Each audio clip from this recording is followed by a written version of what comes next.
If you already own a 125cc scooter and are looking to upgrade, or you just simply want something that's quicker than most others on the street, chances are that you're looking at the Aerox 155, Zoom 160, or even the Aprilia SR 175. Now, TVS has added to that list with the Ntorq 150. While we had experienced this earlier at TVS's test track, this is our first real-world experience with this. Now, let's see how this new Ntorq is to live with, and can this be your sporty scooter of choice?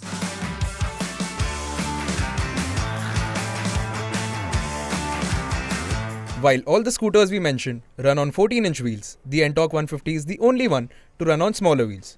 On paper, that might seem like a disadvantage, but the Ntorq 150 straddles a great middle ground between being sporty and being comfortable. Sporty generally means a stiff suspension, but that's not the case here. The Ntorq suspension isn't plush, yet it doesn't crash or thud over bad roads. It is adequately pliant. The seat is wide enough to accommodate a larger adult like me, and the cushioning makes everyday riding easy to live with. The Ntorq feels stable up to 80-85 kph, but near its top speed, there's a bit of bounce. At that speed, if you hit a bump, you might lose composure. That's where 14-inch wheels have an advantage. But except for that, compared to every other made in India sporty scooter, the Ntorq 150 suspension is softer and more comfortable. That makes it easier to live with on our roads. We know that the Ntorq 150's engine is based on the 125. It produces about 13 HP of power and 14 Nm of torque, and also gets TVS's iGo assist that adds about 0.7 Nm to the torque number. A pleasant surprise was the riding modes. There are two modes on offer, and there's a noticeable difference between the two. They can be quickly changed with a single press, and the race mode instantly increases power and response, and you can feel the difference. Braking is one of its strengths. In my time with it, I couldn't trigger the single channel ABS. Although, cornering is where you miss the 14-inch wheels and the stability that they bring in. But despite that, the Ntorq 150 rides a lot like the 125, and that was always a fun scooter to ride. The Ntorq 150 manages to beat its air-cooled rival, the SR 175, in our performance tests. Despite having a smaller engine, it is also over a second quicker than the SR in the 0 to 80 sprint, and also comes to a stop sooner.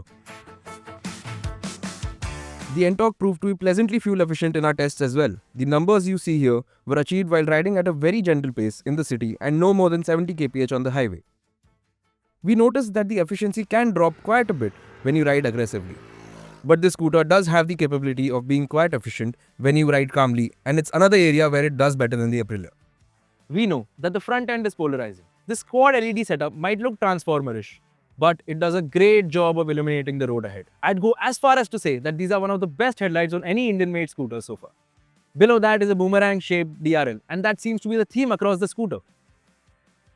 This TFT has been picked from the more expensive RTR 310, and it has its advantages.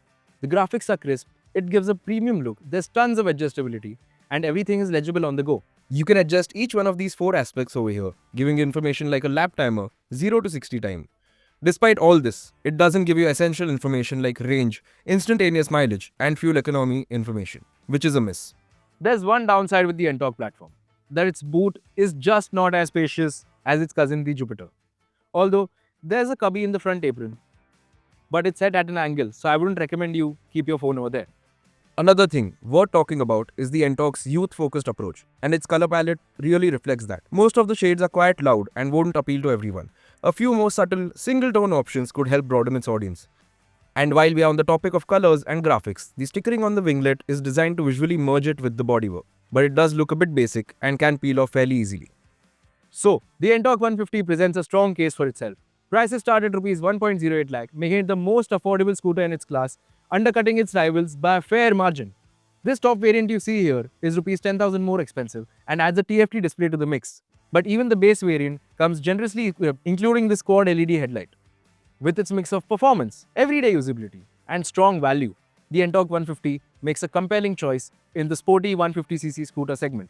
And for many buyers, this might be the only scooter they need. It's the kind of package that can give this small but growing segment a much needed boost.